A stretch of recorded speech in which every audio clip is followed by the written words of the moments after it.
لیکن شرط یہ ہے کہ یہ سب کام اس کے سامنے کر کے اس کو دکھائے جاتے رہیں. یعنی جب وہ دیکھے گا کہ اس کے گھر میں ہر فرد سچ بولتا ہے تو اس کو یہ چیز عجیب نہیں لگے گی اور وہ اسی کو زندگی کا حصہ سمجھے گا. اسی طرح اگر وہ دیکھے گا کہ اس کے گھر میں لوگوں کی مدد کی جاتی ہے تو اس کو لگے گا کہ یہ ایسا کام ہے جو کیا جاتا ہے, یہ کوئی اجنبی چیز نہیں ہے یا کوئی ایسی چیز نہیں ہے جو الگ ہو, اس لیے وہ بھی اسی کام کو اسی طرح سے کرنا شروع کر دے گا. اگر اس سے ہٹ کر بچہ کچھ کام کرتا ہے تو پھر یہ اس کی وہ انفرادیت ہے جو اللہ تعالیٰ نے بچے کے اندر ودیت کر دی ہے. اور یہ انسان کی ایک خوبی بھی ہے کہ سب انسان ایک جیسے بھی ہیں بہت ساری چیزوں میں, لیکن ان کے اندر کچھ چیزیں مختلف بھی ہیں, ان کے اندر کچھ نہ کچھ انفرادیت بھی ہے. اسی لیے ہم دیکھتے ہیں کہ اچھائی کے یا تربیت کے یا نیکی کے بھی مختلف راستے اور طریقے بھی ہیں. یعنی اور اچھے لوگ جو ہیں وہ بھی مختلف مزاج کے ہوتے ہیں. ضروری نہیں کہ سب اچھے لوگ یا جن کی تربیت ہوئی ہو ان کا ایک ہی مزاج ہو. کچھ لوگ بہت دھیمے مزاج کے ہوتے ہیں, کچھ بہت جو ہیں وہ ان کے مزاج میں جلد بازی ہوتی ہے, اور کچھ کا مزاج جو ہے وہ بہت جلدی وہ غصے میں آ جاتے ہیں. لیکن تربیت کی خوبی یہ ہے کہ وہ ہر طرح کے اس مزاج کو ایک سانچے میں ڈھال دیتی ہے, اور یہی تربیت ہے. یہ نہیں ہے کہ ان کے اندر سے ان کا غصہ ختم ہو جاتا ہے یا ان کی سستی اور لاپرواہی ختم ہو جاتی ہے یا ان کی جلد بازی ختم ہو جاتی ہے. بس یہ ہوتا ہے کہ وہ سب چیزیں ایک سانچے میں ڈھل جاتی ہیں. تو تربیت کا عمل تو بہت سادہ ہے, اور یہ اتنا سادہ ہے کہ آج سے 1400 سال پہلے جو اصول اور جو معیار ہمیں دیے گئے, آج بھی ہم دیکھتے ہیں کہ وہ معیار اور وہ اصول اتنے ہی سچے ہیں اور اتنے ہی عمدہ ہیں اور اتنے ہی پریکٹیکیبل ہیں, اتنے ہی قابل عمل ہیں جتنے آج سے 1400 سال پہلے تھے. اگر تربیت کا عمل سادہ نہ ہوتا تو ایسا کبھی نہ ہوتا کہ آج سے 1400 سال پہلے دنیا کے بہترین انسان وجود میں آ جاتے. دیکھیے اس وقت تو وسائل بھی نہیں تھے, اس وقت اتنی سہولتیں بھی نہیں تھیں, اس وقت تو زندگی بہت سادہ تھی. اس کے باوجود وہی اصول, وہی طریقے, وہی ضابطے چلتے آ رہی ہیں اور اب تک جو ہیں ان کو سٹینڈرڈ مانا گیا ہے, اور پوری دنیا میں ایتھکس کے لیے, مورلز کے لیے اور تربیت کے لیے انہی طریقوں کی طرف دنیا پلٹ کر دوبارہ جاتی ہے. 50-60 سال پہلے دیکھ لیجئے, آج جو سہولتیں ہمارے پاس ہیں, جو آج انفارمیشن ہمارے پاس ہے, اس کا تو عشر عشیر بھی اس وقت ہمارے پاس نہیں تھا. ہم تصور بھی نہیں کر سکتے تھے کہ اتنے وسائل آ جائیں گے اور اتنی چیزیں آ جائیں گی اور علم کے اتنے دروازے کھل جائیں گے, آگہی کے اور معلومات کے اتنے راستے ہو جائیں گے. تو اس سے ہمیں سمجھ آتی ہے کہ تربیت کا عمل واقعی بہت سادہ ہے. یہ بالکل پیچیدہ عمل نہیں ہے. اس کو پیچیدہ ہم خود بناتے ہیں, اس کو مشکل ہم خود بناتے ہیں. اور یہ پیچیدہ یہ عمل کس وقت ہوتا ہے؟ جب اس تربیت کے عمل میں تضاد پیدا ہوتا ہے, بلکہ بقول شخص سے کھلا تضاد پیدا ہوتا ہے. اور وہ کھلا تضاد کیا ہے کہ جب بچہ یہ دیکھتا ہے کہ جو کچھ اس کو بتایا جاتا ہے اور سکھایا جاتا ہے اس کے اوپر عمل نہیں ہو رہا. اس طرح کی جیسے جو جسمانی حرکات ہیں, یعنی چلنا, کھانا, پینا, اس کے لیے تو جو طریقے وہ دیکھتا ہے اور جو اس کو سکھائے جاتے ہیں اور اسے معلوم ہو جاتا ہے کہ سب انسان اسی طرح سے ان طریقوں کے اوپر عمل کرتے ہیں. سب انسان ایک ہی جیسا چلتے ہیں, ایک ہی جیسا کھاتے ہیں, ایک ہی جیسا پینے کا طریقہ ہے, ایک ہی جیسا بولنے کا طریقہ ہے. لیکن جو اخلاقی معاملات ہیں اس میں وہ ایسا نہیں پاتا, اس میں اسے کئی جگہوں پر تضاد نظر آتا ہے. خاص طور پر جب وہ خود بھی ان اخلاقی اوصاف کو اپناتا ہے تو اسے اندازہ ہوتا ہے کہ ان کا معاملہ کھانے, پینے, سونے اور دوسری ضروریات سے مختلف ہے. پھر وہ گھر کے افراد کو بھی دیکھتا ہے, وہ دیکھتا ہے کہ ہر فرد جو ہے وہ ان اخلاقی اوصاف کے اوپر ایک ہی طرح سے عمل نہیں کرتا, ان کو ایک ہی طرح سے نہیں اپناتا. ضروری نہیں کہ ہر فرد اسی طرح سچ بول رہا ہو اور ہر موقع پر سچ بول رہا ہو جیسے کہ اس کو سکھایا گیا ہے, یا ہر فرد غیبت سے اسی طرح سے پرہیز کر رہا ہو جس طرح سے اس کو بتایا گیا ہے کہ غیبت ایک بری چیز ہے. اس میں اس کو مختلف معیار نظر آتے ہیں, اس کو مختلف طرز عمل نظر آتے ہیں. تو اس سے اس کے ذہن میں شک بڑھتا ہے اور اس کے ذہن میں تضاد بڑھتا ہے. اور اس کے بعد جب وہ باہر کی دنیا میں نکلتا ہے تو وہاں تو اسے یہ تضاد کئی گنا بڑھ کر ملتا ہے. جیسے گھر کی دنیا محدود ہوتی ہے اور باہر کی دنیا بڑی ہوتی ہے, اسی طرح جیسے وہ بڑی دنیا میں اور وسیع دنیا میں انٹر ہوتا ہے, داخل ہوتا ہے, تو وہاں پر اسے یہ تضاد کئی گنا بڑھ کر ملتا ہے. جیسے جھوٹ بولنا, یہ تو اسے بتایا جاتا ہے کہ یہ ایک برا عمل ہے, لیکن عملی صورتحال جو ہے وہ اسے بالکل مختلف ملتی ہے. اسی طرح دھوکہ دینا, بات کو کچھ کہنا اور کرنا کچھ, یہ سب چیزیں جو ہیں اس کو روزمرہ زندگی میں ان سے واسطہ پڑ سکتا ہے. پھر ایک اور چیز جو ہے, ایک اور تضاد جو جس سے اس کا واسطہ پڑتا ہے وہ یہ ہے کہ اس سے تو یہ توقع کی جاتی ہے کہ بچہ ہونے کی بنا پر وہ سب اچھے کام کرے گا, اور ہر اخلاقی وصف کو اپنائے گا. جو بھی ہے، سچ بولنا ہے، کسی کی غیبت نہ کرنا ہے، کسی کو نقصان نہ دینا ہے، دھوکہ نہ دینا ہے، ان والدین کا حکم ماننا ہے، ان کی مدد کرنا ہے، تو وہ سب اچھے کام کرے گا. لیکن دوسرے اس کو یہ کام کرتے ہوئے نظر نہیں آتے. پھر اسی طرح جب وہ ان اخلاقی اوصاف کو اپناتا بھی ہے تو زبانی طور پر تو اس کی بہت تعریف کی جاتی ہے، لیکن اصل مسئلہ کہاں پر پیدا ہوتا ہے؟ جب عملی طور پر ان اخلاقی اوصاف کے استعمال کا وقت آتا ہے. تو ہر کوئی یہ چاہتا ہے کہ ان اوصاف کو اس طرح سے استعمال کیا جائے کہ ان کی وجہ سے نہ تو اس بچے کا اپنا ذاتی نقصان ہو اور نہ ہی اس کی بدولت کسی اور کا نقصان ہو. مثال کے طور پر سچ بولنا، اگر تو سچ بولنا بے ضرر ہے تو کوئی مسئلہ نہیں ہے، وہ سچ بولے. لیکن جہاں پر سچ بولنے سے کچھ جو ہے لگتا ہے کہ معاملات ناپسندیدہ ہو جائیں گے یا اس کی وجہ سے ہو سکتا ہے اس بچے کا یا اس کے گھر والوں کا نقصان ہو سکتا ہے، تو وہاں پر اس کو یہ تبلیغ اور یہ تلقین کی جائے گی کہ نہیں، تم اس کو ذرا موڈیفائی کر لو، تم اس کو ذرا تبدیل کر لو.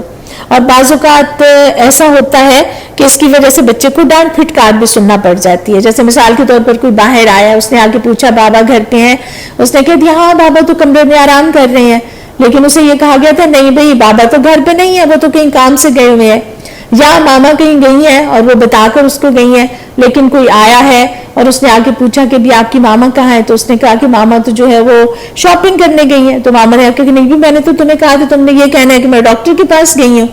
تو یہ چیزیں جو ہے وہ بچے کے ذہن پہ اضطراب پیدا کرتی ہیں اور اس کے اوپر یہ تضاد کا یہ پہلو جو ہے وہ اس کے اوپر کھلتا ہے کہ ایک موقع پر تو سچ بولنا بالکل ٹھیک ہے، لیکن دوسرے موقع پر سچ بولنا جو ہے وہ کیوں غلط ہے.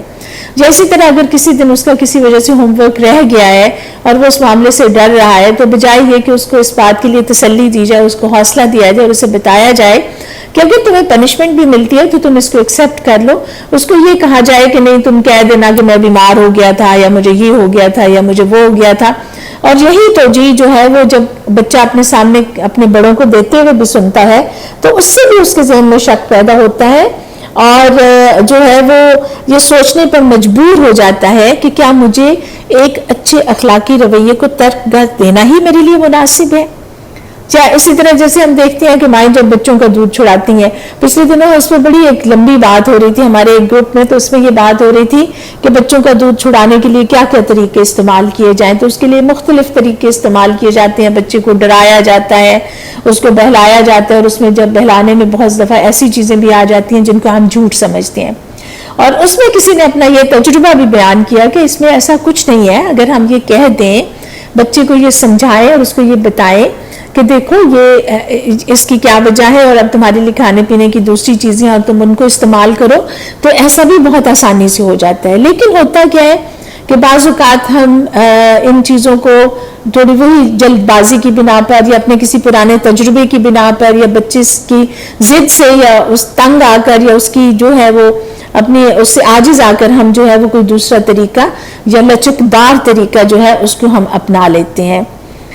تو یہ بچہ جو ہے وہ پھر وہ جیسے جیسے بڑا ہوتا ہے وہ یہ سوچتا ہے کہ کیا اس رویے کو ترک کر دینا ہی مناسب ہے یا اس رویے میں ایسی لچک پیدا کی جائے جس کے بعد یہ رویہ کسی کو اور اس سے بھی بڑھ کر کسی کی بجائے اس سے بھی پہلے اس کی اپنی ذات کو نقصان نہ پہنچائے. تو وہ پھر کیا کرے گا کہ وہ اپنے آپ کو مار سے بچانے کے لیے، ڈانٹ سے بچانے کے لیے، شرمندگی سے بچانے کے لیے وہ چیزوں کو موڈیفائی کرے گا. یا تو وہ ان کو جھوٹ کے طور پر پیش کرے گا، یا وہ خاموش رہے گا، یا وہ بات کو اس طرح سے کرے گا کہ جس میں وہ سچ اور جھوٹ کے درمیان معلق ہو کر رہ جائے گی. تو یہ سب چیزیں جو ہیں وہ اس کی شخصیت میں اور اس کے کردار میں کمزوری پیدا کرنے کا باعث بنے گی. اس لچک کے نتیجے میں بہت سی اخلاقی بھی خرابیاں پیدا ہوتی ہیں، اور جتنی وہ اخلاقی خرابیاں ہیں وہ اس کے کردار کو متاثر کرتی ہیں. سب سے پہلی خرابی جو پیدا ہوتی ہے وہ سوچ اور فکر کی تباہی ہے. غور اور فکر یہ انسان کے عمل کی بنیاد ہے. جب ہم قرآن کا مطالعہ کرتے ہیں تو ہمیں بار بار یہ بات ملتی ہے کہ قرآن بار بار انسان کو سوچ کی طرف لے کر آتا ہے، اس کو فکر کی طرف لے کر آتا ہے، اس کو کہتے ہیں کہ تم اللہ کی نشانیوں پر غور کرو، اللہ کی آیات پر غور کرو. اور ہمیں کتنی ہی مثالیں ملتی ہیں، جیسے ہمیں حضرت ابراہیم علیہ السلام کا واقعہ ملتا ہے کہ کس طرح سے انہوں نے کائنات کی چیزوں کے اوپر غور کیا اور اس کے نتیجے میں انہوں نے اپنے رب کو پا لیا. تو جو سب سے پہلی چیز ہے جس کی اصلاح ضروری ہے وہ انسان کی فکر ہے، وہ انسان کی سوچ ہے. جب انسان کی سوچ درست ہوتی ہے تو اس کا عمل بھی درست ہوتا ہے، اور اس لیے عمل درست کرنے سے پہلے سوچ کا درست کرنا ضروری ہے. اگر اس کی سوچ درست نہیں ہے تو عمل کبھی بھی درست نہیں ہو سکتا. تو سوچ کی ٹیڑھ جو ہے وہ عمل کی ٹیڑھ پیدا کرتی ہے. اسی لیے اس لچک کے نتیجے میں جو بچہ اپنی زندگی کے ارد گرد سیکھتا ہے، دیکھتا ہے، وہ اس کا نتیجہ یہ نکلتا ہے کہ اس کی سوچ اور اس کی فکر کے اندر ٹیڑھ پیدا ہو سکتی ہے. اور اگر اس کا عمل، اس کی سوچ درست ہے تو اس کے نتیجے میں اس کی نیت بھی درست ہوگی. اور یہ بات ہمیں بتائی گئی ہے کہ اعمال کا دار و مدار نیتوں پر ہے. اور جو ہمارے بڑے اور بزرگ ہیں وہ یہ کہتے ہیں کہ جو وہ 4 احادیث جن پر ہم عمل کر لیں، کام انسان عمل کر لے، اور اس طرح اس کی زندگی بہت آسان ہو جائے گی، اور اس کے عمل کے لیے یہ 4 احادیث کافی ہیں. ان میں سے سب سے پہلی حدیث وہ ہے جس میں ہمیں یہ بتایا گیا ہے کہ اعمال کا دار و مدار نیتوں پر ہے. تو جب نیت درست ہوگی تو ہمارا عمل جو ہے وہ خود بخود درست ہو جائے گا، اور ہمیں کسی کو یہ کہنے کی ضرورت نہیں پڑے گی کہ تمہاری نیت میں کھوٹ ہے اور تمہاری نیت جو ہے وہ خراب ہے، اس لیے کہ نیت تو کسی کو نظر نہیں آتی، وہ تو مجھے پتا ہے یا میرے اللہ کو پتا ہے. تو اس کا نتیجہ یہ نکلتا ہے کہ جب بچے کے اندر اس کی سوچ اور فکر میں تبدیلی پیدا ہوتی ہے تو وہ اپنے اصل مقصد سے ہٹ جاتا ہے. اور اس کا پھر کیا ہوتا ہے کہ وہ خرابیاں جیسے جھوٹ ہے، خاص طور پر ایسا جھوٹ جس کو مصلحت کا نام دیا جاتا ہے، غیبت ہے، ریاکاری ہے، بدنیتی ہے، بدعہدی ہے، اور اس طرح کے دوسرے مسائل شروع ہو جاتے ہیں. اور بچہ ان سب کو اس وجہ سے کرنے پر مجبور ہو جاتا ہے کہ اگر وہ یہ دوگلا معیار اختیار نہیں کرے گا تو ایسے معاشرے میں جہاں اکثریت ایسے ہی افراد کی ہے وہ اپنے آپ کو ذہین اور سمجھدار نہیں کہلا سکے گا، اس کا مذاق اڑایا جائے گا. دیکھیں بچہ بعض اوقات ڈانٹ ٹپٹ برداشت کر لیتا ہے، وہ برا رویہ برداشت کر لیتا ہے اس لیے کہ اس کو پتہ ہوتا ہے کہ یہ برا ہے، لیکن وہ مذاق برداشت نہیں کر سکتا. اور ایسے بچوں کو ہم دیکھتے ہیں کہ اگر ہمیں کوئی بہت اچھا اپنے جو ہے وہ ان چیزوں کے اوپر عمل کرتا ہوا نظر آتا ہے تو ہم فوراً کہہ دیتے ہیں یہ تو بڑا سیدھا ہے، اس کو تو دنیا کا پتہ نہیں ہے، اس کو تو دنیا کا علم نہیں ہے. اور اسی طرح کسی دیانتدار شخص کو ہم کہہ دیتے ہیں لو جی اس کو کیا پتا. اور یہ ایسے تبصرے ہم کرتے ہیں، ہم اپنے گھروں میں بھی کرتے ہیں، اور ہمارے بچے جو ہیں وہ ان سب باتوں کو سنتے ہیں، اور اس کا نتیجہ کیا نکلتا ہے کہ وہ ایسے لوگوں کو کمتر سمجھنا شروع ہو جاتے ہیں، اور خود بخود ہم ایک ایسا ماحول بنا دیتے ہیں جس میں اخلاقی خرابیوں کو ہمیں خوبی بنا کر پیش کرتے ہیں. اور اسی طرح سے ہم گھر میں بیٹھے ہوئے ہیں، اپنے خاندان کے کسی فرد کی برائی کر رہے ہیں، یا کوئی خاندانی مسائل ہیں جو ہمارے خاندان کی جو سیاست ہے اس کو ہم ڈسکس کر رہے ہیں.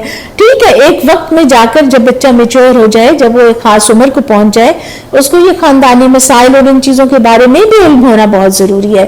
لیکن وقت سے پہلے یہ چیزیں اس کے ذہن میں ڈال کر ہم خود بخود اس کے ذہن اور اس کے عمل کے درمیان فاصلہ پیدا کر رہے ہیں، اور یہی چیز ہے جو کردار کی کمزوری کا باعث بنتی ہے. اور پھر ہم یہ چاہتے ہیں اپنے بچے سے کہ وہ دنیا میں جو ہے وہ اوج ثریا تک پہنچ جائے، لیکن کردار کی کمزوری تک کے ساتھ کوئی بھی انسان اوج ثریا کو چھو نہیں سکتا. ٹھیک ہے، محنت، ریاضت، یہ سب چیزیں بہت اہم ہیں، لیکن اس کے ساتھ ساتھ اس کا کردار بھی بہت اہم ہے. تو ان چیزوں سے اگر ہم بھی چاہتے ہیں کہ ہم اپنے بچوں کو یہ چیزیں سکھائیں تو اس کے لیے سب سے پہلے ہمیں یہ چیزیں اپنے اندر پیدا کرنی ہوں گی. ہمیں اپنے کردار کو اتنا مضبوط بنانا ہوگا کہ جو بات ہم کہہ رہے ہیں وہی ہم کر رہے ہیں، تو ہمارے بچے خود بخود یہ چیزیں سیکھتے جائیں گے. امید ہے کہ آپ کو باتیں کچھ سمجھ ضرور آئی ہوں گی. اگر کوئی بھی آپ کا تبصرہ ہے تو مجھے اپنی رائے سے ضرور آگاہ کیجیے گا. فی امان اللہ.